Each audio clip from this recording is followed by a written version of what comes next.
Bonjour à vous tous, bienvenue à ce webinaire. Notre sujet pour aujourd'hui est sur Covid-19, quel impact sur la profession d'avocat.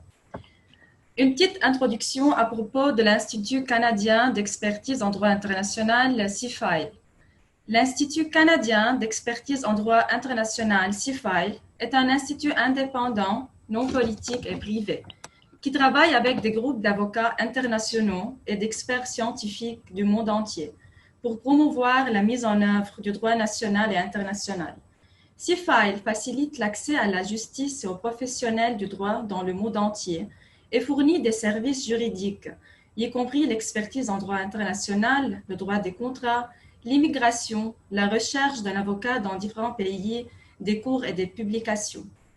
Le CIFILE fournit des expertises techniques en droit international pour les secteurs privés, au gouvernement et aux organisations au niveau national et international pour trouver des solutions pratiques à leurs problèmes juridiques. Le CIFILE a son siège à Toronto, Canada, et travaille en étroite collaboration avec de nombreux avocats nationaux et internationaux à travers le monde, y compris les avocats francophones. Finalement, comme vous le savez bien sûr, le Canada est l'un des pays les plus accueillants du monde pour les immigrants. Le gouvernement canadien offre aux immigrants une formation linguistique et un accès aux programmes de soins et de santé et d'aide sociale. La division de l'immigration de CIFILE est une équipe expérimentée en droit de l'immigration, offre une vaste gamme de services d'immigration et est spécialisée dans l'immigration canadienne. Cette équipe chargée de l'immigration peut vous fournir les conseils et l'aide nécessaires pour vous aider à planifier le plan d'action le plus efficace pour votre immigration canadienne, que ce soit avec un visa temporaire ou une résidence permanente. L'actuelle pandémie du coronavirus constitue une réalité particulière et inhabituelle. Dans la situation incertaine d'aujourd'hui et dans un environnement en évolution rapide, les professions du droit, comme d'autres entreprises et industries, sont confrontées aux nouveaux défis dans leur pratique professionnelle. Les avocats sont actuellement au cœur d'une transformation dans leur pratique et de la gestion de leur cabinet d'avocats. Pour commencer les présentations d'aujourd'hui, je voudrais vous présenter le premier conférencier, Dr Abbas Pourhachimi, est président de l'Institut canadien d'expertise en droit international. Il est également un expert en droit international. Ses domaines d'enseignement et de recherche sont en droit international public, droit pénal international et droit international de l'environnement. Il a publié de nombreux livres et articles dans chacun de ces domaines. Il est aussi rédacteur en chef du CIFILE, Journal du droit international Canada. Après des études de droit international, il a fait son LLM à l'université de Nancy en France en 2003. Dr Pourhachimi a fait un doctorat en droit international à l'université de Strasbourg en France en 2005. Il passa aussi une année comme chercheur postdoctoral à l'Université du Québec à Montréal en 2013. Il a été professeur assistant et membre du conseil scientifique de l'Université des sciences et de la recherche depuis 2006 jusqu'à 2017. Il a enseigné le droit international de l'environnement, les traités internationaux, le règlement des différends internationaux, y compris l'arbitrage, aux étudiants en maîtrise et doctorat en droit. Il a été directeur et co-directeur de plus de 200 mémoires et thèses en droit international. En plus, il a pratiqué le droit comme avocat international et conseiller juridique dans les nombreux pays. Dr Pourhachimi, c'est à vous. Bonjour. Bonjour les consoeurs et confrères. Merci, Maître Christelle Mata. Pour votre présentation. Comme vous pouvez, il est avocat au barreau de Beyrouth. Son cabinet de droit coopératif, le droit associé, droit commercial, droit commerce international. Au nom de l'Institut canadien d'expertise en droit international, le CIFILE, je vous souhaite à toutes et à tous la bienvenue parmi nous.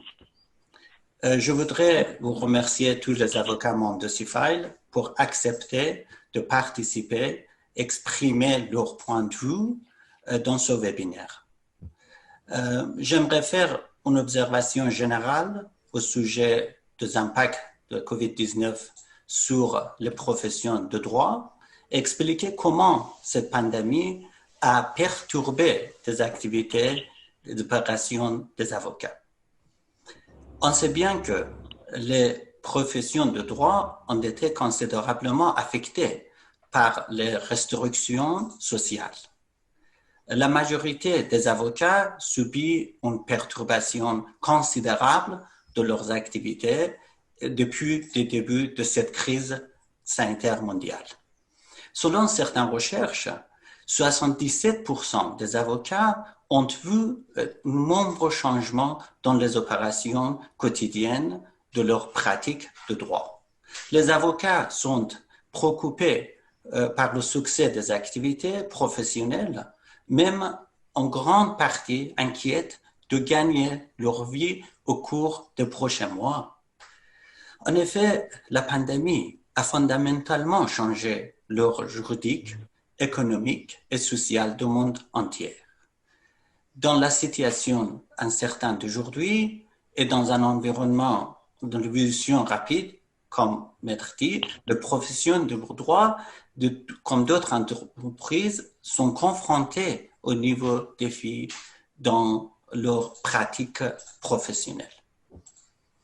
Les avocats sont actuellement au cours d'une transformation dans leur pratique et de la gestion de leur cabinet d'avocats dans le monde entier.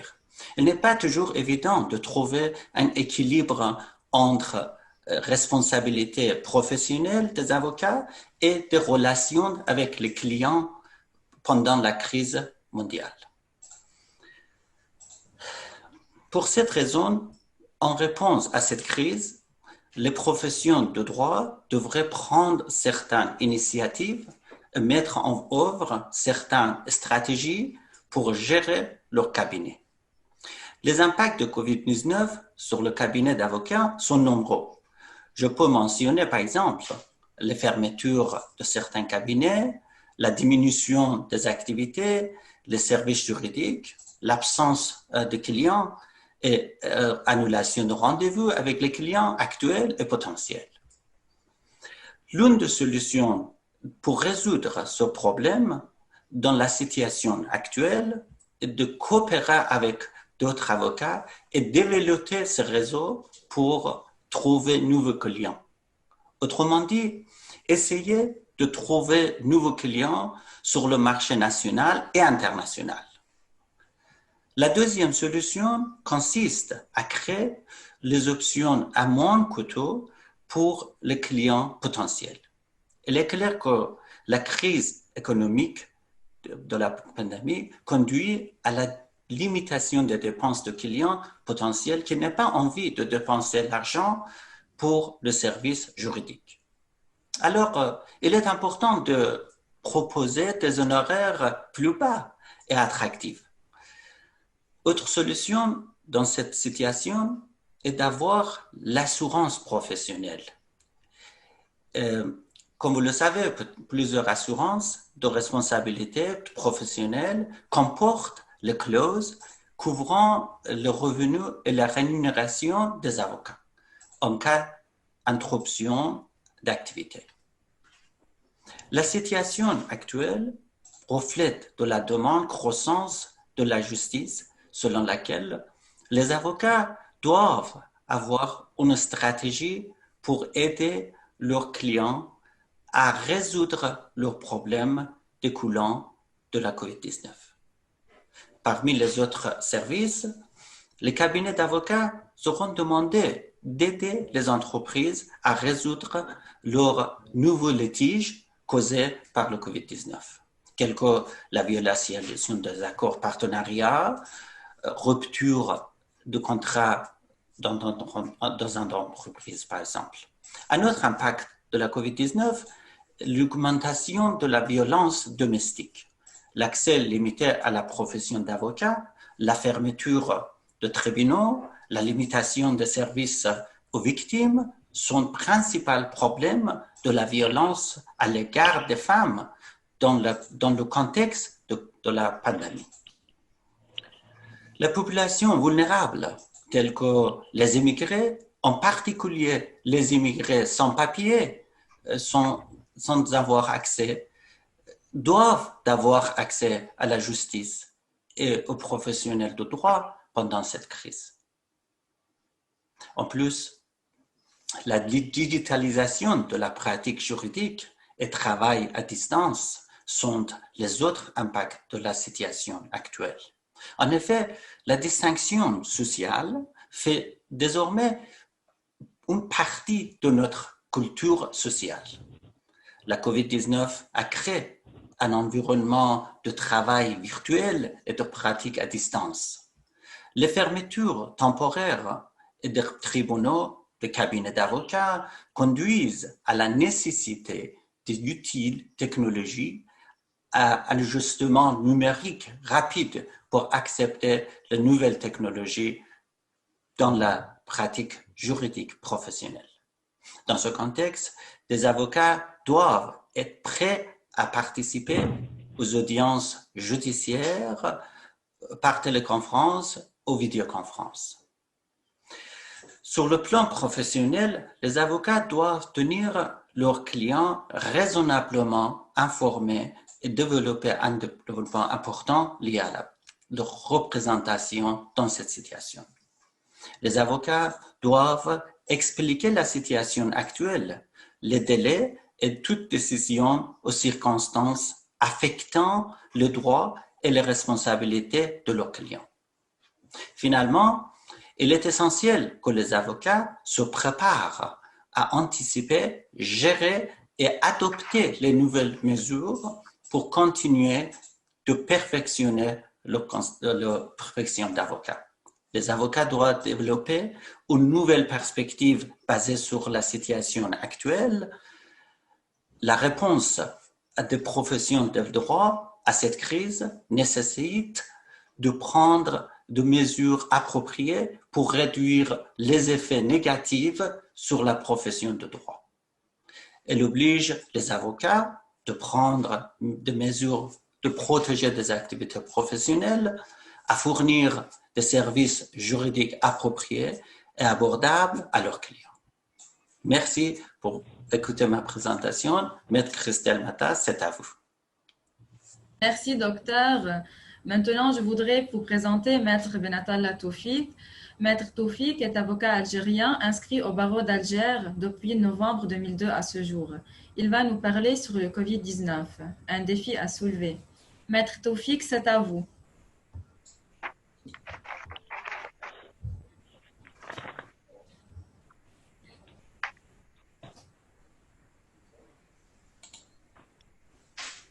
Attendez. Bonjour tout le monde. Bonjour.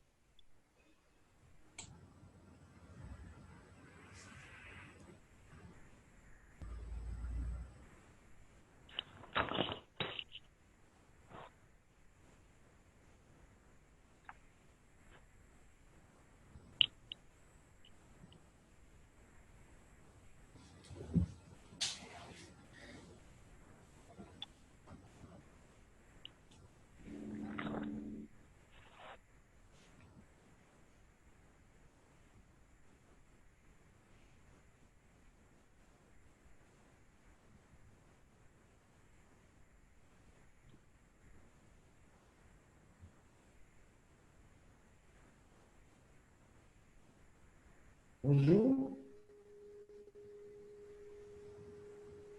Bonjour tout Maître le monde. Toufik, c'est à vous.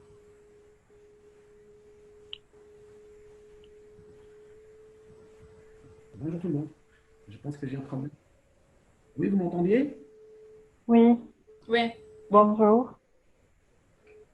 Je pense que j'ai un problème de connexion. Vous m'entendez là? Maintenant, oui, très bien. Ah, très bien. Ben, bonjour tout le monde. Bonjour mes consoeurs et confrères. Mais comme vous voyez, là, ça commence par un problème de connexion.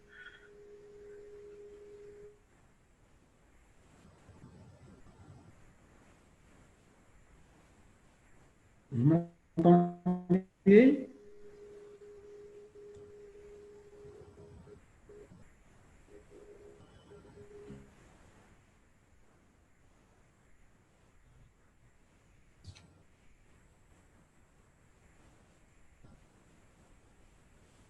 Il ne faut pas nous concurrencer en matière de problèmes de connexion, n'est-ce pas, Maître Mata?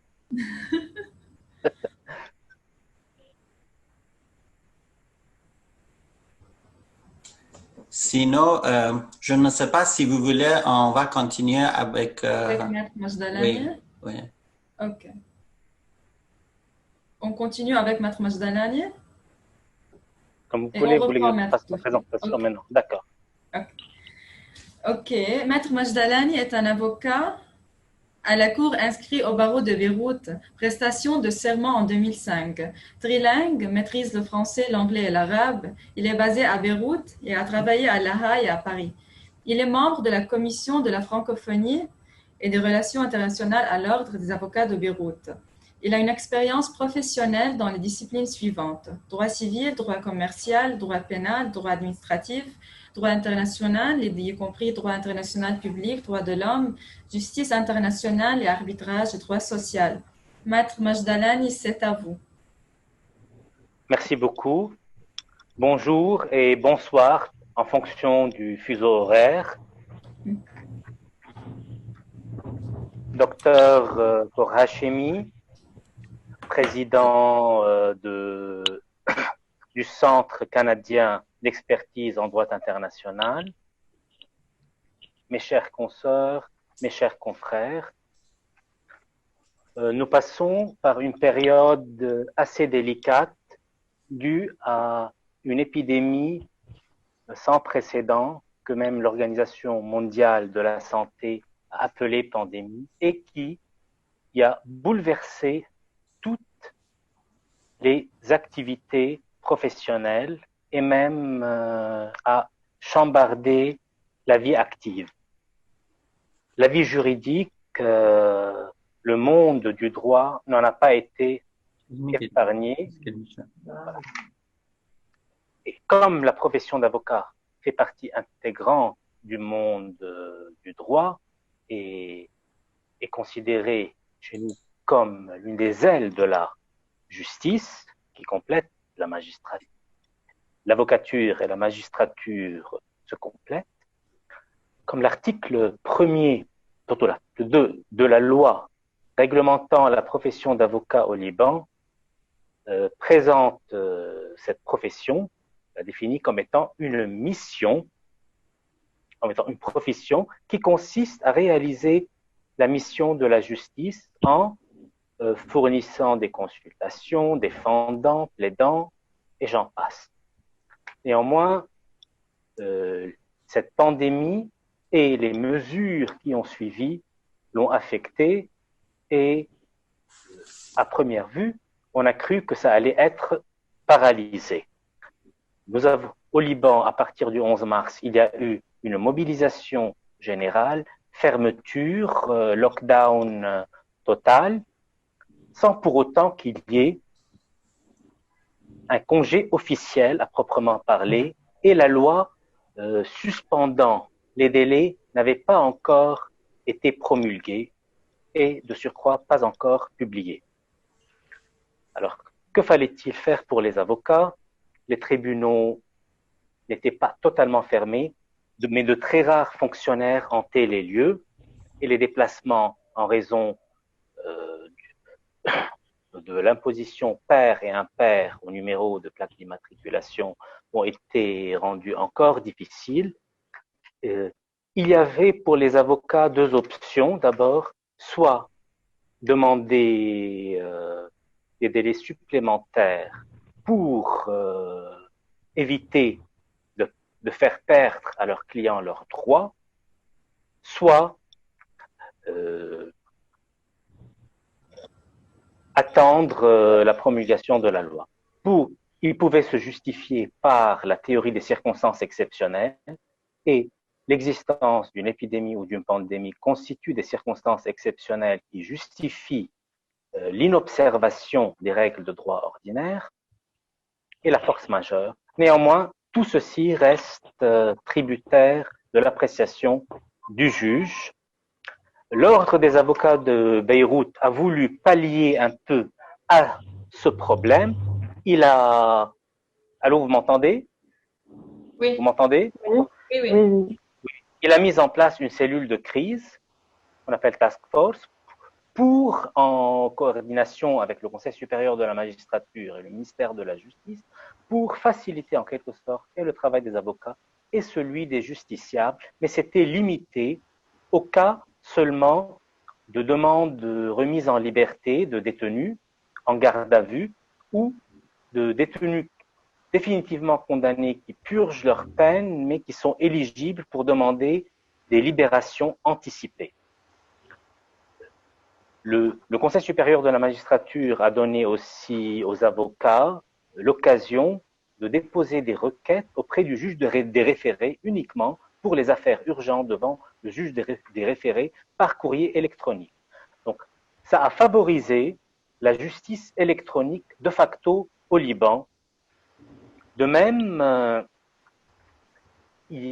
quand le lockdown, au fur et à mesure, a commencé à cesser et les audiences, les vacances judiciaires, pardon, ont repris et le travail a repris son cours normal dans les palais de justice, le Covid-19, la pandémie du Covid-19 est encore endiguée et donc les avocats étaient exposés, tout comme d'autres personnes, à ce risque d'être contaminés ou de voir leur travail paralysé, sans oublier, comme M. Bor Hachimi l'a dit, diminution du chiffre d'affaires, diminution du nombre de clients, parce que quand les clients ne veulent pas dépenser, c'est toute une chaîne. Ils ne vont pas se permettre de se payer un avocat ou des honoraires. Et l'avocat vit de son métier, certes, c'est une vocation, mais ce n'est pas un sacerdoce. Voilà. Donc, la justice électronique a un peu aidé, elle a atténué un peu l'effet désagréable de cette pandémie, mais pour certains avocats, elle n'a pas été assez, parce que ça demande d'abord une très forte connexion Internet. Nous avons un énorme souci en ce sens au Liban, et ça demande des installations techniques, et c'est quelque chose de très coûteux.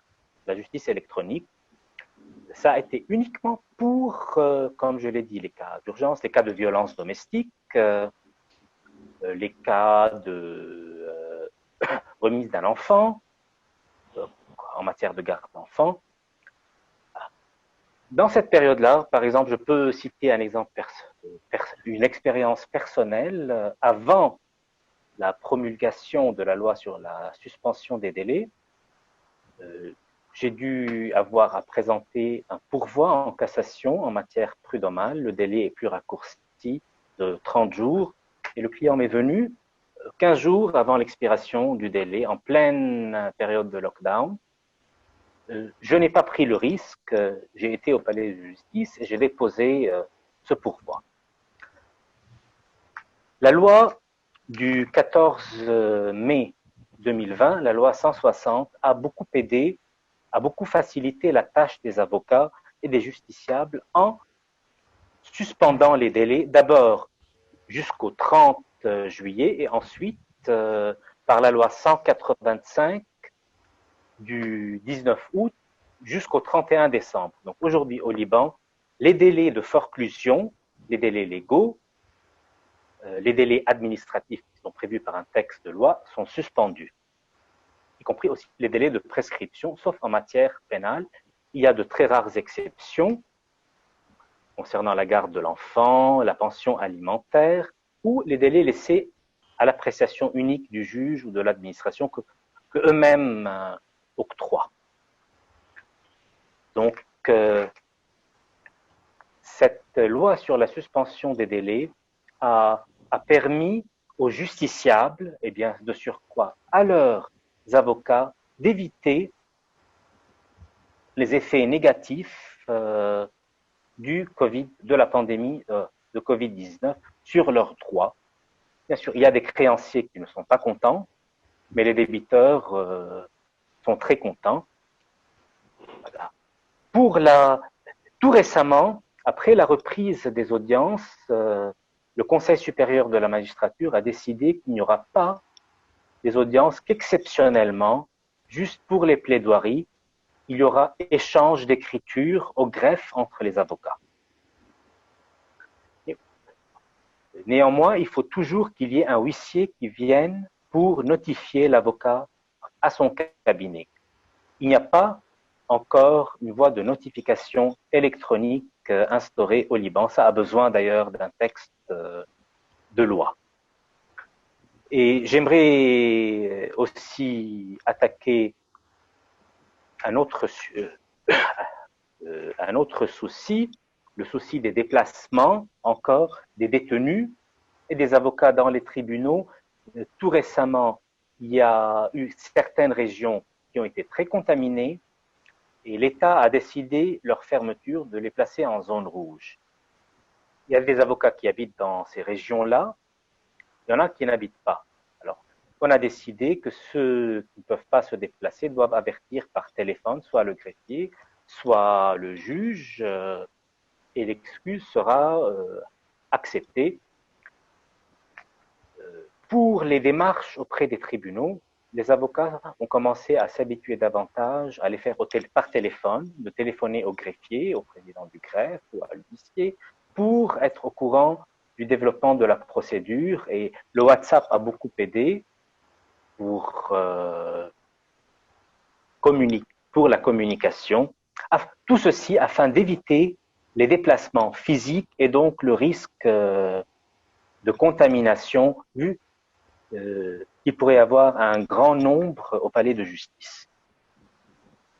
En septembre dernier, plus précisément le 17 septembre, pour la première fois à Beyrouth, la cour d'assises, qu'on appelle ici cour criminelle, qui est chargée de juger les infractions qui constituent des crimes, a organisé une audience en ligne, en présence par visioconférence de l'avocat, de l'accusé, du procureur général. On n'a pas ferré les accusés, parce qu'on doit les mettre dans des fourgons, et vu qu'il y a risque de contamination, impossible qu'il y ait distanciation dans les fourgons. Donc à partir du bâtiment de la prison, ils comparaissent par visioconférence, et l'avocat aussi, et on met l'ordinateur sur la barre où il est, l'avocat. Et maintenant, une autre cour va adopter ce système, sans oublier que beaucoup de juges d'instruction avaient commencé à interroger par visioconférence les accusés. Ceci connaît certains enjeux parce que pas tous les avocats, notamment les anciens, ont accès à cette technologie. Et comme je l'ai dit, ça demande une très forte connexion Internet, du matériel. Le pays connaît une certaine crise économique due à la flambée du dollar et à la rétention de l'argent des épargnants dans les banques. Il n'est pas assez facile de se procurer ce genre de matériel à l'heure actuelle. Comme M. Hachimi avait parlé il faut qu'il y ait quand même des sessions de formation sur ceci et prendre des mesures appropriées.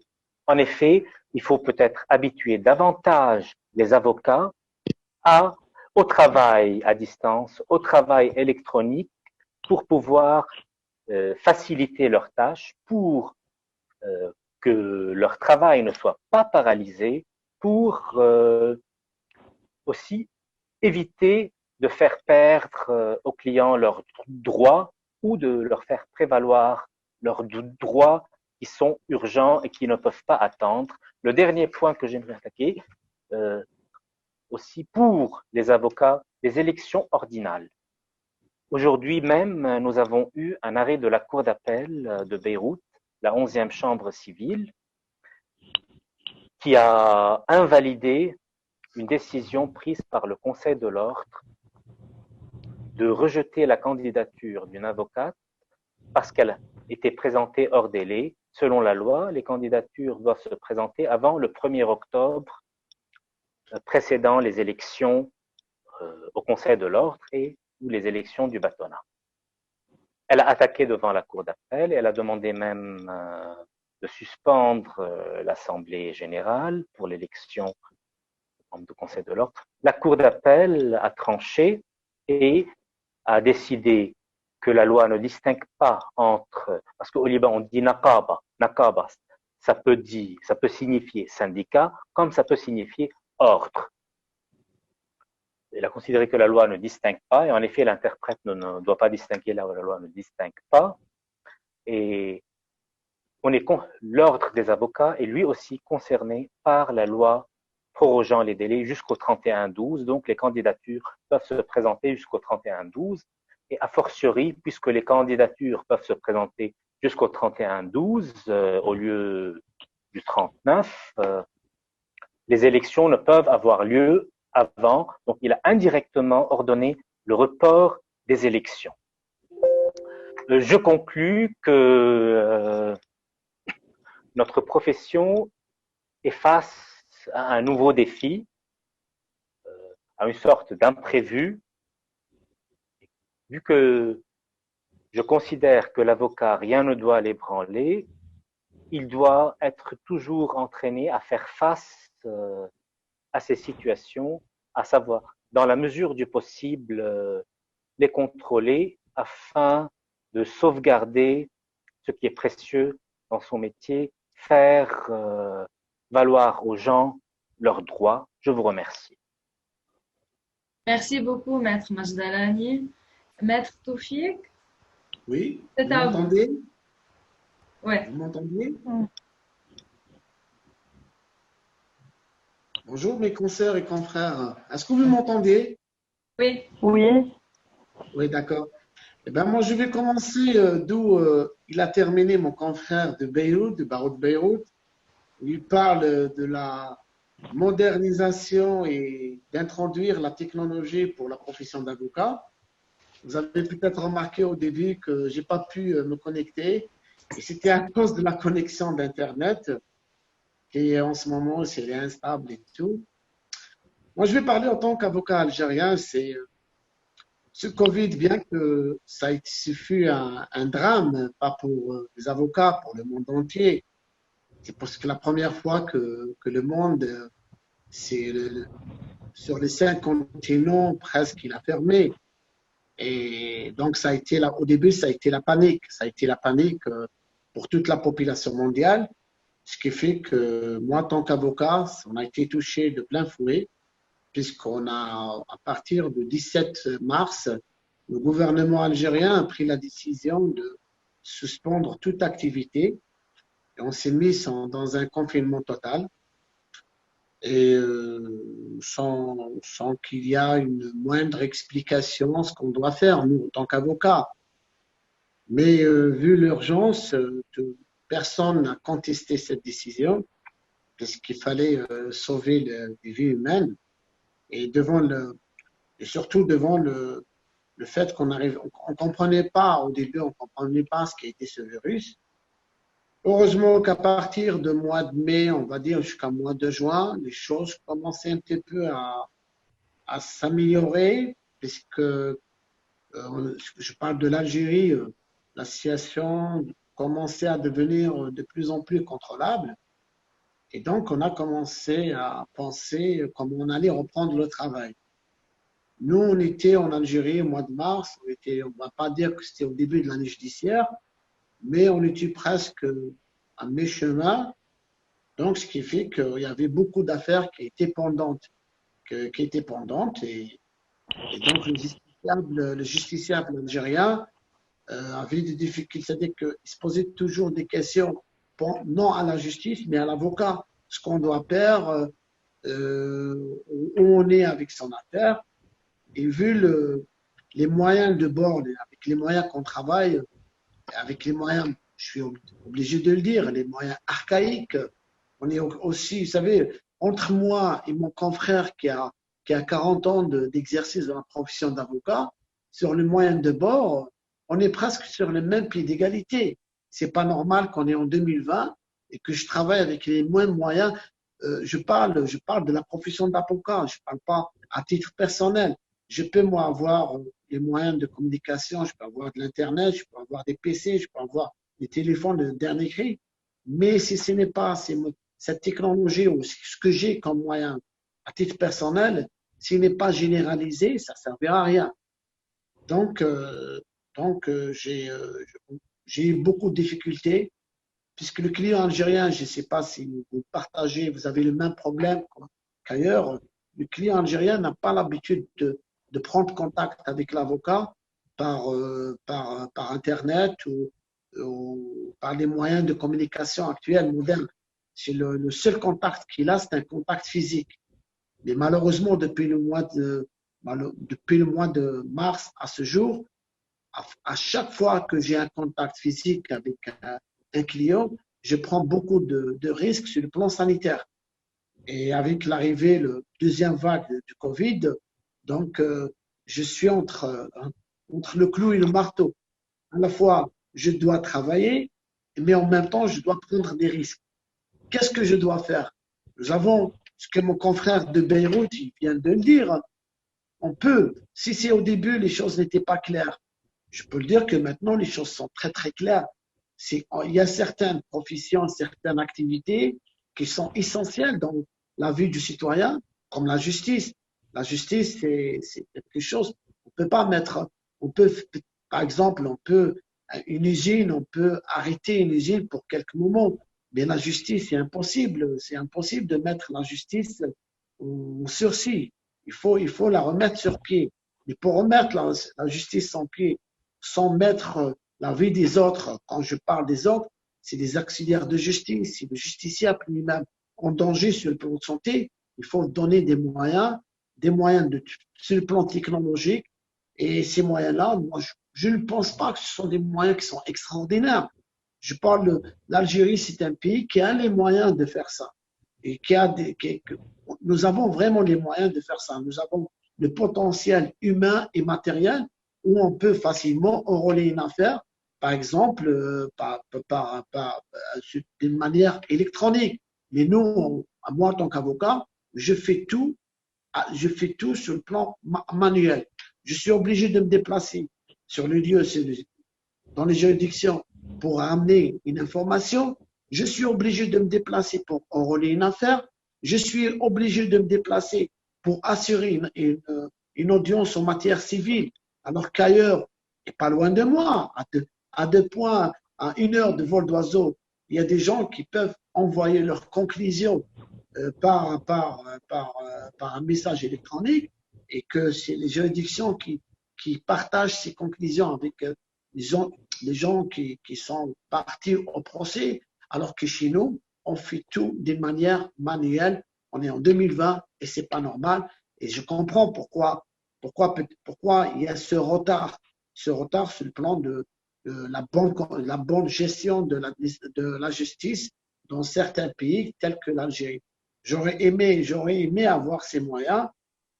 Ça m'aurait peut-être aidé à affronter le Covid, mais en absence de ces moyens, je n'ai pas d'autre choix que de prendre des risques, de continuer à travailler comme s'il n'y a pas de Covid, alors que le Covid, il est là, il est menaçant, il menace encore l'humanité, mais des gens comme moi, dans un pays qui est l'Algérie, qui est un pays très riche, je suis obligé de travailler, de continuer à travailler, pas au même rythme qu'avant le mois de mars, mais je suis obligé pour continuer, sinon je suis obligé de mettre les clous sur le paillasson.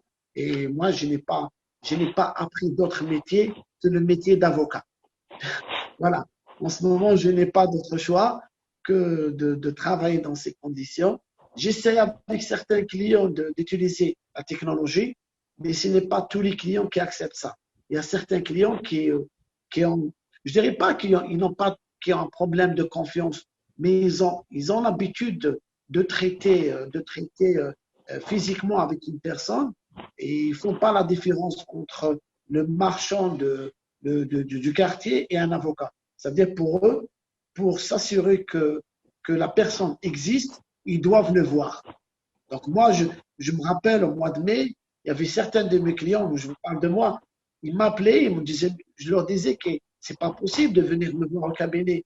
On était confinés de 6 heures de mat jusqu'à 13 heures. Ils me disaient, mais il n'y a pas de problème, on peut venir avec un masque, alors que tout le monde, personne ne le savait, même les scientifiques n'arrivaient pas à expliquer le virus de Covid-19. Mais ici en Algérie, le client, pour pour son affaire, pour son dossier. Moi, je le comprends, hein. Il s'inquiète, il a un souci avec la justice, ou il a des besoins de faire appel à la justice. Et donc, il prend lui-même le risque et il met son avocat en danger de santé. Et il me demande, il exige de moi pour qu'il continue à travailler avec moi ou à ce que je prends leur dossier en charge. Il m'oblige, c'est une contrainte, il m'oblige à ce que j'accepte de les recevoir dans mon cabinet. Et moi, mon malheur, que je suis un fils d'un médecin, je sais ce que ça veut dire un virus. Un virus, même pour l'histoire de masque, rappelez-vous, au mois de mars, on disait que c'était pas nécessaire de mettre un masque. Au mois de juin, on disait le contraire, que c'était important de mettre le masque. Mais ça veut dire que personne n'arrive à nous expliquer ce qui arrive. Et malheureusement, il y a des gens qui doivent travailler. Et les avocats font partie de cette catégorie de la population et ils doivent continuer à travailler, à faire fonctionner la justice. On dépend de leur santé. Il y a beaucoup d'avocats qui sont morts en Algérie. Moi, à ce jour, j'en ai le chiffre de 7 confrères qui sont décédés. Ils sont décédés à cause du Covid. Malheureusement, on ne parle pas beaucoup. On parle pas beaucoup, mais malheureusement, ces gens-là, et en plus, il y en a certains c'est pas des gens qui sont d'un certain âge, hein. Moi, je connais des gens qui ont la quarantaine, la cinquantaine, et ils ont été atteints par le Covid, ils sont décédés. Voilà ce que j'ai à vous le dire. Moi, je suis certain, là, je peux formuler des critiques, mais ça ne servira à rien, il faut trouver des solutions. Et moi, je suis certain qu'il y a des solutions. Je pense que le seul moyen en ce moment pour faire face au Covid, c'est la technologie. Et cette technologie, c'est une technologie qui ne coûte pas cher. Elle est importante, elle est nécessaire, elle est primordiale. Même demain, sans le Covid, je pense que le cabinet de demain, l'avocat de demain, c'est l'avocat qui fonctionne avec la technologie. Le cabinet ancien, je pense que pour moi, c'est un cabinet il ne devrait pas continuer, il ne devrait pas voir le jour avec toutes les technologies qu'il y a. Mais malheureusement, quand je vois que moi, en tant qu'avocat, je dois me déplacer par 500 km pour déposer une mémoire de cassation, je trouve que ce n'est pas normal. Alors que je peux le faire à partir de mon cabinet. Et cette technologie, elle existe. Ce n'est pas quelque chose d'extraordinaire. Ça ne demande pas beaucoup d'intelligence. Ça demande de la volonté et une vision futuriste. Moi, cette vision, je le crois. Je crois à l'avenir. Et la preuve, je continue à travailler, malgré tout le risque qu'on rencontre avec le Covid. Mais je me donne de l'espoir que peut-être, il y aura des gens qui vont prendre cette décision. Et ça, c'est pour la bonne administration de la justice et surtout pour que la vie continue. Voilà. Merci Voilà beaucoup. Merci beaucoup, maître. Maintenant, je voudrais présenter maître Fatima Ftouri. Elle est avocate à la Cour inscrite à l'Ordre national des avocats de Tunisie en juin 2016. Elle a fait l'ensemble de son parcours universitaire à la Faculté des sciences juridiques, politiques et sociales de Tunis, où elle a obtenu la licence fondamentale en droit privé et le master professionnel en droit des entreprises et des affaires. La formation qu'elle a faite à l'Institut supérieur de la profession d'avocat durant les années 2015-2016 lui permet d'apprendre essentiellement les principes de la rédaction des requêtes d'instance ainsi que les techniques de plaidoyer. Elle a une expérience professionnelle dans des domaines variés de droit, le contentieux, l'assistance juridique et aussi en matière des contrats. Maître Ftouri, c'est à vous. Merci beaucoup, maître. Bonjour à tous. J'ai le plaisir de participer avec vous. Alors, pour le sujet, la situation sanitaire imposée par le Covid-19 a touché les différents domaines autour du monde depuis la fin de 2019, pardon. On parle d'une pandémie qui a causé une crise universelle. Donc, la Tunisie n'était pas à l'abri de tout ce qui se passe dans le monde. La vitesse accélérée de la contamination est la caractéristique la plus marquante de ce virus. Donc, en fait, on met beaucoup d'efforts dans notre quotidien afin d'appliquer le protocole sanitaire imposé. il est devenu nécessaire de changer nos habitudes afin d'appliquer ce protocole, de sorte qu'on évite les contacts, qu'on limite les déplacements et tout. En matière de sensibilisation, on entend parler d'un protocole simple appelé les 4 M. Il suffit d'appliquer conjointement les gestes barrières en nombre de 4. C'est le masque porté, mètres respectés, les mains lavées et les milieux aérés. Des gestes qui paraissent simples, mais réellement, ce n'était pas facile à appliquer. Bon, donc, dans mon pays, tout comme dans la plupart des pays du monde entier, le Covid-19 a impacté tous les domaines, mais les professions libérales sont les plus touchées. Les conséquences du confinement, en particulier, qui a été décidé par les ayants pouvoir dans plusieurs pays, notamment en Tunisie, ont été graves. L'activité des cabinets d'avocats est considérée comme l'activité la plus impactée, vu la spécificité de la profession d'avocat et la diversité des intervenants au domaine. De nos jours, on peut dire que la profession d'avocat est une profession à risque élevé dans cette situation sanitaire. Donc, l'impact du Covid-19 sur la profession d'avocat passe par deux types de relations, impacte deux types de relations en fait. Premièrement, la relation de l'avocat avec son client et la relation de l'avocat avec son entourage judiciaire. Pour l'impact du Covid-19 sur la relation de l'avocat avec son client, pendant la période du confinement et avec la situation la situation sanitaire nouvelle, les avocats se trouvent obligés de changer de mode de travail, surtout durant la période de confinement, notamment. Donc, les réunions au cabinet face à face n'étaient pas possibles, puisque, comme le constatait Maître Taoufik, on a des clients qui n'ont pas accès à des nouvelles technologies. Donc, ils n'ont même pas une adresse mail pour échanger les pièces avec lesquelles on peut préparer un dossier. Donc, beaucoup d'entreprises ont opté pour le télétravail. En effet, cependant, privilégier le télétravail en tant que mesure préventive du Covid-19 n'était pas assez évident dans notre profession. Ce n'est pas toujours évident d'avoir un client qui se familiarise avec les nouvelles technologies. Donc, puisqu'on a tous des clients de catégories différentes. Donc, on peut avoir des clients qui n'ont pas d'adresse mail, comme j'ai précisé.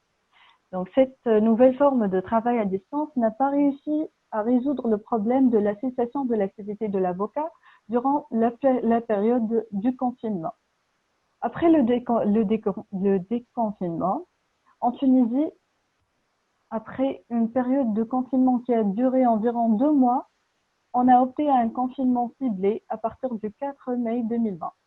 Donc, les professions libérales, dont la profession d'avocat, faisaient partie des domaines concernés par le déconfinement partiel. Cette décision n'a pas eu des conséquences considérables sur la reprise de l'activité de l'avocat, puisqu'on n'a pas décidé par la même occasion la reprise de l'activité du transport public, qui a empêché certains salariés des cabinets d'avocats de regagner leur poste. Donc, encore, il a été recommandé de limiter les rendez-vous clients au cabinet le maximum possible, de sorte que ne pas donner lieu qu'aux rendez-vous indispensables, tels que les rendez-vous de signature. Il a été recommandé aussi de faire un réaménagement des locaux pour permettre de libérer de l'espace pour la circulation des personnes et assurer la distanciation sociale.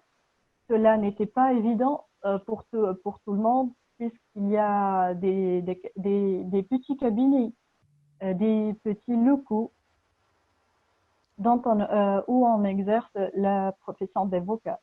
On n'a pas pu parler de reprise de l'activité qu'à partir de mois de juin 2020, avec le déconfinement général. Donc, la poursuite de l'activité de l'avocat nécessite l'intervention de plusieurs membres de la famille judiciaire, les magistrats, les greffiers des tribunaux, les huissiers de justice, ainsi que les agents des différentes administrations. C'était pas possible de reprendre notre activité alors que ces intervenants étaient encore en confinement. Donc, c'est pour cette raison que la profession d'avocat a été lourdement impactée par la crise sanitaire. Même s'il a réussi à communiquer avec son client et à avoir les pièces dont il a besoin pour préparer son travail via les applications disponibles, un avocat va se trouver dans l'impossibilité de faire avancer son dossier auprès du tribunal pendant la période du confinement. C'est à partir de la cessation de l'activité judiciaire qu'on commence à penser à exécuter le projet de la numérisation de la justice et de mettre en œuvre les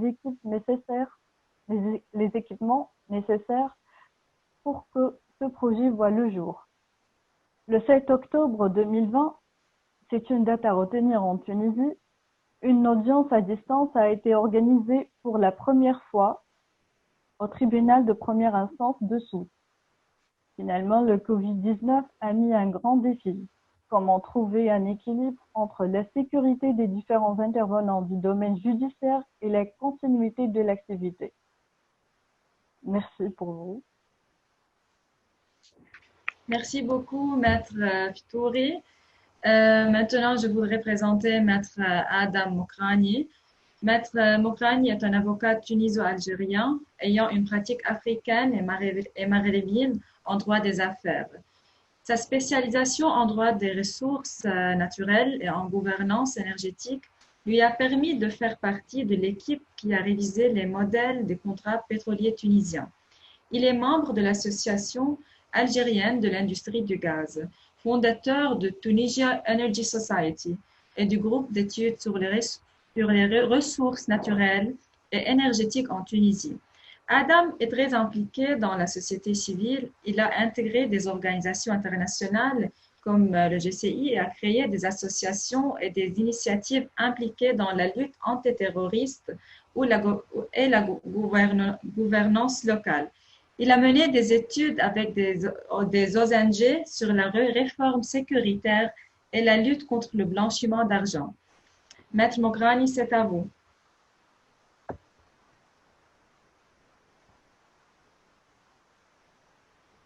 Entendez? Oui. Très bien. Merci beaucoup. Donc, merci maître, confrères, consoeurs.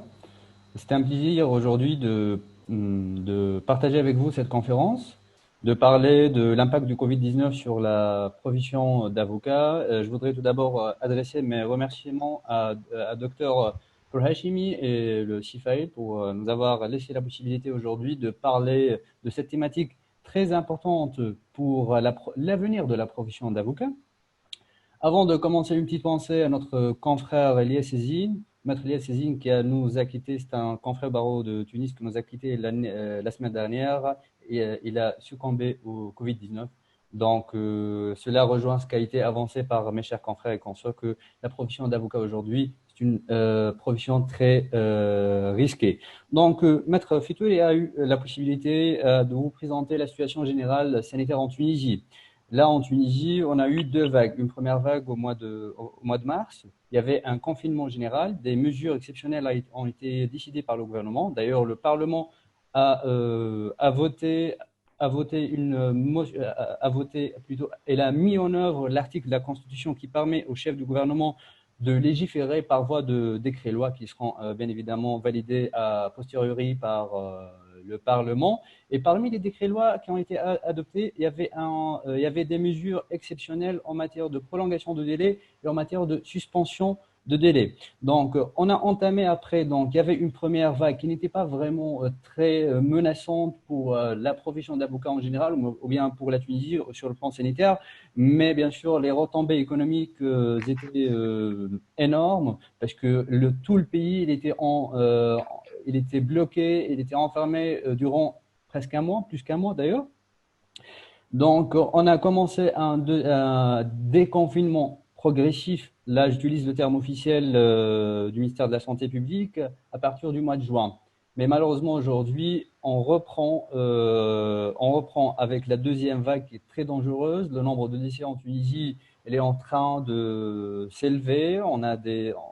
Jusqu'à maintenant, on a 680 décès selon le nombre publié aujourd'hui par le ministère de la Santé. Et bien sûr, après deux vagues de Covid-19, après une pandémie sans précédent, il y aura des clients qui sont, il y aura des craintes plutôt chez les clients, il y aura des doutes. Et on sent aujourd'hui que les clients, sauf ceux qui sont dans l'urgence pour les affaires essentiellement en matière correctionnelle, en matière criminelle, mais généralement les clients avec lesquels on est en contact pour la matière civile ou bien commerciale, ils nous disent généralement non, maître, c'est pas pour aujourd'hui, on attend que cette situation passe et on vous recontactera prochainement. Donc ça se voit qu'il y a des craintes, il y a des doutes chez les clients et bien sûr cela va impacter impacter nos rentrées d'argent. Et la conséquence aujourd'hui qu'il y a une quasi-absence de rentrée d'argent pour les avocats en Tunisie suite à deux vagues qui sont très menaçantes, notamment pour les jeunes avocats, parce que là, aujourd'hui, je parle en tant que jeune avocat qui a intégré le barreau de Tunis depuis 2 ans. Donc, nous savons tout le monde que pour les segments d'activité pour l'avocat en général dans le monde, on a le segment du contentieux, le segment du international litigation, du corporate, le droit des affaires. Mais malheureusement pour le cas tunisien, la majorité écrasante des avocats repose sur le contentieux. Et cette activité a été largement impactée par le Covid-19. Et même les structures de notre barreau, donc c'est l'Ordre national des avocats de Tunisie, je parle essentiellement de notre caisse, parce que les avocats en Tunisie, je ne sais pas pour les autres pays comment ça se passe, mais en Tunisie, les avocats ont leur propre caisse de sécurité sociale. Elle ne leur permet pas de faire face aux dégâts, aux conséquences économiques et sociales de cette pandémie. Donc, cette caisse ne nous permet pas par exemple, à titre d'exemple, nous avons demandé des facilitations en termes de crédit. Donc, le barreau nous a répondu qu'il ne dispose pas des moyens pour nous donner des crédits en tant qu'avocat. Nous avons aussi demandé des facilités avec les banques, soit les banques publiques ou bien les banques privées en Tunisie. Mais les banques en Tunisie aujourd'hui ne veulent pas encourir le risque avec une profession qui est menacée aujourd'hui. Donc, un avocat qui n'a pas de rentrée d'argent aujourd'hui, il va pas se voir accorder un crédit par une banque. Donc, aujourd'hui, on est face à un dilemme. On a parce que l'avocat, il est dans une chaîne économique, il n'est pas tout seul. L'avocat, il est lié au secrétaire, au juriste, au coursier des cabinets, au huissier notaire, au huissier de justice. Et toute cette chaîne, elle est liée à la profession d'avocat. Donc, si aujourd'hui, on n'est pas capable d'assurer un certain niveau stable de revenus, et que les banques et que la Caisse de sécurité sociale des avocats est incapable de nous financer, d'assurer nos arrières sur le plan financier, bien sûr, cela pose un défi majeur pour la profession d'avocat. De même, malgré toutes les mesures décidées par le gouvernement tunisien, mais on n'a pas vu de mesures exceptionnelles et spéciales en matière de fiscalité, de paiement de charges fiscales et sociales pour les avocats. Donc, malgré cette pandémie, l'avocat tunisien se voit aujourd'hui encore en train d'être… il est toujours tenu de payer ses charges sociales et fiscales. Pourtant, il est en chômage partiel. Alors que ce statut de chômage partiel, bien évidemment, en tant que profession libérale, ne sera pas accordé, reconnu à l'avocat. Donc, j'essaierai plutôt d'analyser, de détecter, d'identifier plutôt les causes et les raisons de cette situation. Pourquoi l'avocat en Tunisie aujourd'hui se voit dans cette situation précaire? Moi, je pense personnellement, cela est dû à une structure, à une organisation judiciaire, une organisation du barreau tunisien, de la profession d'avocat en Tunisie qui est un peu archaïque. Donc, c'est une organisation, c'est un mode de fonctionnement qui date toujours du XXe siècle. Le barreau tunisien n'est pas encore entré dans le XXIe siècle. On parlait tout à l'heure de la digitalisation de la profession d'avocat, on parlait de la justice électronique, mais nous, aujourd'hui, en Tunisie, je vais essayer d'emprunter plutôt le jargon des artistes. On aime bien en tant qu'avocat en Tunisie de jouer en solo. On n'a pas le sens de partenariat. Donc en Tunisie, les avocats ne se regroupent pas dans des sociétés professionnelles, soit des sociétés civiles ou bien des sociétés commerciales. Chaque avocat, il a toujours, dès la finalisation de son stage, il a toujours tendance à ouvrir son propre cabinet. Un cabinet, généralement, sont des cabinets à un ou bien deux, au maximum trois avocats, sauf exception, alors que toute la réglementation professionnelle en Tunisie nous permet de mettre en place, de constituer des sociétés professionnelles d'avocats. Donc, je pense qu'il faut moderniser notre vision pour cette profession. Il faut se mettre dans des groupes, il faut constituer des sociétés pour minimiser le risque. Parce que entre un avocat qui est tout seul, qui a des charges sociales et fiscales, et un avocat qui partage une société avec des confrères, des consoeurs, certainement le risque il sera inférieur.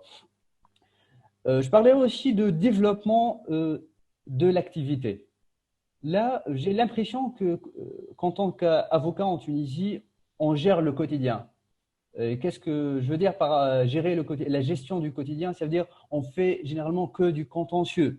Et le jour où les tribunaux sont fermés et le jour où on a une pandémie, on observe plutôt un arrêt presque total de notre activité. Alors que la profession de l'avocat dans le monde, elle a évolué. Aujourd'hui, on n'est plus dans la logique, dans la conception d'un avocat plaideur, un avocat défenseur dans les salles, dans les audiences, dans les cours et les tribunaux. Mais on parle d'un avocat plaideur, mais on parle aussi d'un avocat accompagnateur des entreprises. Là aujourd'hui, l'avocat pourrait avoir des conventions avec les sociétés, pourrait accompagner les entreprises, pourrait accompagner les startups. Il a tous les atouts pour faire évoluer son activité. Même l'avocat, je parle toujours de l'exemple tunisien, selon le décret loi réglementant la profession, il a la possibilité d'intervenir en tant qu'arbitre, en tant que médiateur, en tant que conciliateur. Mais je trouve toujours que ces dispositions professionnelles sont toujours inobservées par les confrères et les consoeurs. On a toujours cherché la facilité du contentieux. On veut pas, en tant qu'avocat, fournir plus d'affaires en explorant de nouveaux domaines qui nous protégeront face à des menaces comme la pandémie Covid-19. Je voudrais aussi mettre l'accent sur la digitalisation pour l'avocat et pour la justice.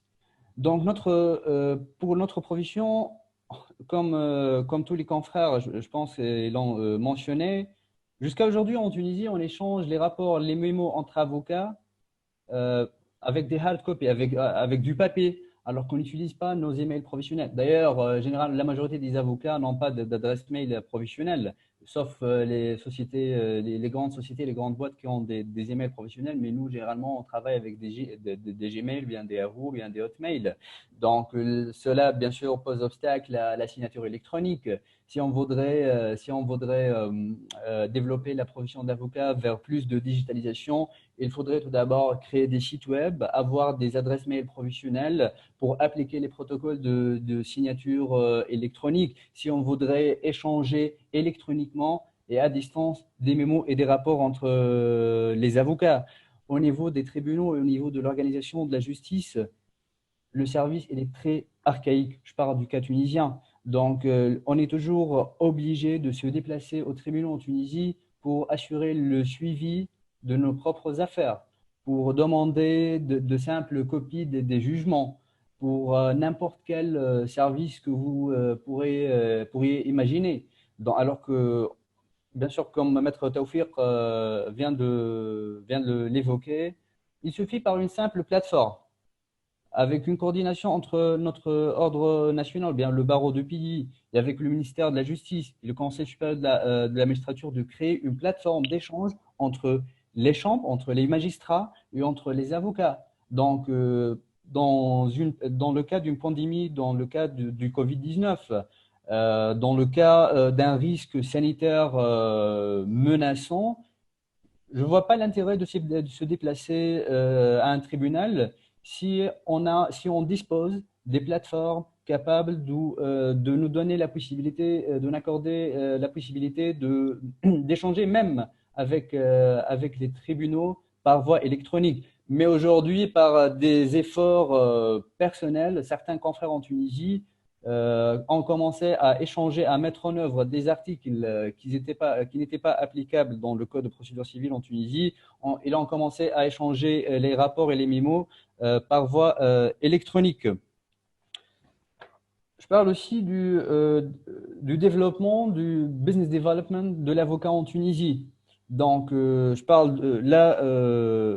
me rappelle de l'exemple, je fais référence plutôt à l'exemple français. Les avocats en France actuellement, ils font de l'outsourcing, ils font appel à des legal tech, etc. Mais nous, en Tunisie, on est toujours loin de ce modèle. Donc, l'avocat en Tunisie, en termes de documents, en termes de sous-traitance, il ne fait pas appel à des sous-traitants. D'ailleurs, le concept de legal tech, il est toujours contesté par nos confrères et nos consoeurs. Même pour nos déclarations fiscales, même en temps de Covid, on est obligé en Tunisie de se déplacer au service à l'administration fiscale pour déposer nos propres déclarations mensuelles, alors qu'il suffit de créer une plateforme en ligne pour la déposer. Je parle également du dispositif de la signature électronique. Ce dispositif qui a été mis en place par une loi qui date de 2000 et n'est pas toujours applicable. Donc, d'ailleurs, certains confrères ignorent qu'il y a un dispositif de signature électronique en Tunisie. Quoique, il y a 2 semaines, le gouvernement tunisien a essayé de fournir plus d'efforts dans ce sens pour la digitalisation en publiant de textes en matière d'échange électronique avec l'administration. Donc, aujourd'hui, on a l'arsenal juridique en Tunisie qui nous permet en tant qu'avocat d'échanger par voie électronique, par voie d'email avec l'administration tunisienne, mais bien évidemment, ça n'a pas été encore expérimenté. Il faut moderniser notre démarche vers plus de digitalisation, notamment en matière de droit société. Pour nos confrères et nos consoeurs qui travaillent en matière de corporate, par exemple le cas tunisien, pour la tenue des assemblées générales, pour la tenue des conseils d'administration, il y a certains textes où on trouve un vide législatif qui ne parle pas de la possibilité de tenir ces assemblées par visioconférence, mais il faut avoir une interprétation large des textes pour faciliter la tâche aux dirigeants des sociétés, pour permettre la tenue à distance des assemblées générales et des conseils d'administration. Et d'ailleurs, j'appelle les autorités tunisiennes à moderniser ces textes pour intégrer, comme au Maroc par exemple, la tenue des organes sociaux, des assemblées des organes sociaux des sociétés à distance. Il faut également en tant qu'avocat profiter des plateformes internationales comme le CIFEL à titre d'exemple. Donc, il faut que les avocats développent et consolident leur rapport de partenariat dans la Méditerranée, par exemple, dans le continent africain. Je parle du cas tunisien, bien évidemment. Donc, car l'avenir la profession d'avocat réside dans cette transfrontalité. Ça veut dire donc l'avocat aujourd'hui, il doit viser au-delà de ses frontières nationales et doit consolider ses liens de partenariat avec ses confrères. C'est une situation exceptionnelle sans précédent. La dernière pandémie que l'humanité a vue, c'était, je pense que c'était la grippe espagnole. C'était au début du XXe siècle. Donc, alors que un siècle après, on a la pandémie Covid-19, bien évidemment, on n'est pas habitué. On doit improviser, on doit développer, mettre en place des mécanismes adaptés à cette situation exceptionnelle. Et là, les estimations parlent encore des mois et des mois. On parle au moins de toute l'année 2021 pour la pandémie Covid-19. Donc, je pense qu'avec cette pandémie, l'ordre juridique international, il va changer. Et nous, en tant qu'avocats, on doit changer aussi pour moderniser notre business development model, en améliorant aussi, en changeant aussi, en développant notre stratégie de marketing. Nous, en tant qu'avocats, nous devons développer notre stratégie de fidélisation des clients. Il faut être en contact permanent avec les clients. Bien évidemment, il y avait des soucis sur le contact physique avec le client, mais il faut toujours garder contact avec le client, même par voie électronique, même par téléphone, pour fidéliser les clients. Les clients sont rares aujourd'hui. Donc, pour ceux qui ont des clients, il faut les garder. Il faut aussi voir les expériences comparées en matière de gestion de la clientèle. Il y a même des sociétés d'avocats aujourd'hui qui parlent des forfaits au profit des startups et au profit des particuliers. Je pense que c'est un discours d'extraterrestre pour certains confrères en Tunisie, mais c'est vrai, la profession, elle est libérale, mais il faut aussi mettre en place, intégrer certains outils commerciaux, car on est à l'épreuve de cette pandémie Covid-19. Et merci beaucoup. Merci beaucoup, Maître. Maintenant, je voudrais présenter Maître Camille Clément. Elle est avocate au barreau du Québec depuis le 17 septembre 2014 et en France au barreau de Toulouse depuis le 6 mai 2019. Elle est spécialisée depuis 5 ans en droit de l'immigration canadienne. Après avoir vécu 8 ans au Québec, à Montréal, elle est aujourd'hui en France pour développer une nouvelle antenne de son cabinet d'avocat, afin de renforcer son expertise en droit franco-canadien. Elle profite de cette nouvelle implantation française pour compléter sa pratique professionnelle en exerçant en droit français, en particulier en droit des étrangers, de la famille et pénal. Maître Clément, c'est à vous. Vous m'entendez? Oui. Oui, bonjour. Je vous remercie. Écoutez, vous m'avez bien présenté, c'est ça, donc avocate en France et au Québec, au Canada. Vous l'avez mentionné, mon activité principalement, c'est le droit de l'immigration canadienne. Et du coup, je suis impactée directement par la pandémie, vu que une des premières conséquences est de fermer les frontières, on va dire, entre le Canada et le reste du monde, en gros. Donc, y compris les Français, d'où je tire ma plus grande clientèle. Donc, pour moi, c'est une complication de taille.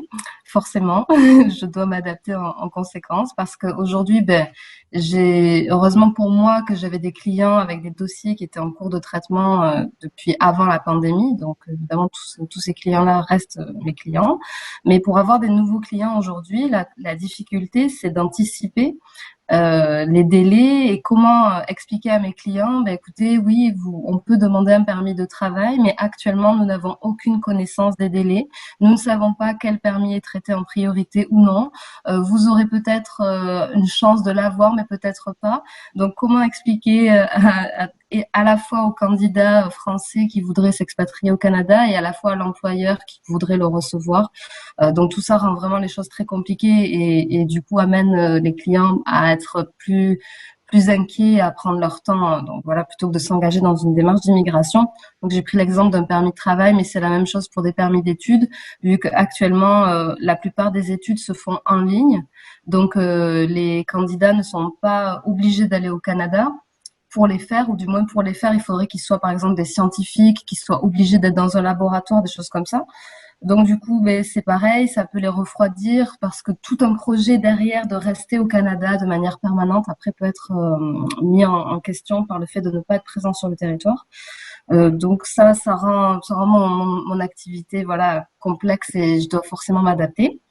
Du coup, donc j'ai pas écouté les autres présentations. Je suis désolée, j'arrive en dernière minute parce que justement je faisais une formation là de assez importante dans mon activité puisque c'était sur justement les permis de travail et les délais, la situation actuellement, à quoi on peut s'attendre et finalement bon, j'en suis un peu au même point, c'est-à-dire que c'est un peu la catastrophe.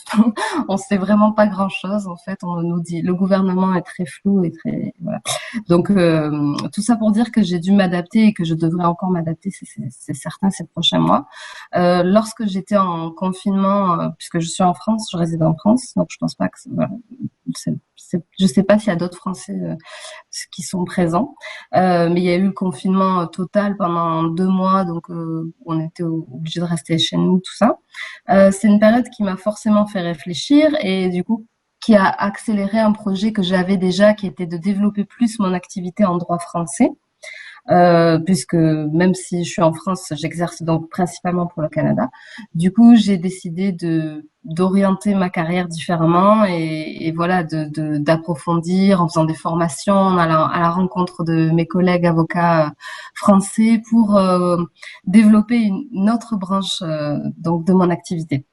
Et c'est pourquoi je me suis intéressée au droit des étrangers en France, au droit de la famille, au droit pénal aussi. Néanmoins, voilà, je me retrouve confrontée aussi au même problème que les autres confrères. C'est que actuellement, la pandémie, elle impacte aussi les tribunaux, la façon de procéder. Beaucoup d'avocats ont du mal à embaucher en ce moment. Forcément, il y a moins de clientèle, donc c'est plus difficile en fait. Et j'ai trouvé un créneau, on va dire, qui est pour l'instant de faire de la sous-traitance de dossiers.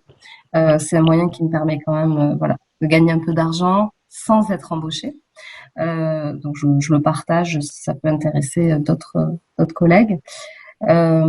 Et voilà, je continuerai dans cette voie-là, en fait, à ouvrir d'autres possibilités de mon activité, puisque celle qui est internationale, elle est aujourd'hui forcément compromise. Et dans les deux sens, j'ai envie de dire d'ailleurs, puisque je veux faire du droit des étrangers en France, puisque ça s'appelle comme ça, mais c'est de l'immigration, c'est pareil, pour faire le lien avec mon activité au Canada, mais c'est la même chose. J'ai vu là tout récemment que justement les Canadiens ne sont plus autorisés à venir en France, par exemple. Donc bon voilà, dans ce contexte, c'est un peu compliqué d'organiser des visas. Donc ça reste une activité qui n'est pas fermée du tout pour moi, mais qui est en grosse parenthèse. Et dans mon esprit, je ne vois pas les choses, je ne vois pas comment là actuellement faire des nouveaux visas pour des personnes extérieures au Canada avant 2021. Juin 2021, je pars sur ce qu'a dit Monsieur Macron, qui est que actuellement en France, c'est jusqu'à l'été 2021 qu'il y aura des règles de sécurité sanitaire, et donc à mon avis, voilà, jusqu'à juin 2021, il se passera pas grand-chose à ce niveau-là. Donc pas le choix que de se reconvertir ailleurs. Voilà. Donc je sais pas si vous avez des questions par exemple sur ce que je viens de dire ou pas. Moi, sinon, de ce que je pourrais rajouter, c'est que, en gros, heureusement aussi qu'il y a des aides de notre barreau, que sinon, sans ça, ça aurait été vraiment compliqué pendant le confinement, puisqu'en tant que profession libérale, on a droit à rien, donc on a pas droit au chômage. C'est quand même compliqué. Donc, heureusement que le barreau a été un soutien efficace, j'ai trouvé, et ça m'a fait plaisir. Moi, personnellement, je sais pas vous, mais de me sentir faire partie quand même d'un ordre, en France, en tout cas, assez important, où il y a quand même de la solidarité. Voilà. Merci beaucoup, Maître Clément. Au nom de l'Institut canadien d'expertise en droit international, je voudrais vous remercier toutes et tous pour votre active participation. Merci beaucoup. Merci à vous. Merci beaucoup. Merci. Merci, au revoir. Au revoir. Au Merci. revoir. Au Au revoir. revoir, à une prochaine. Au revoir.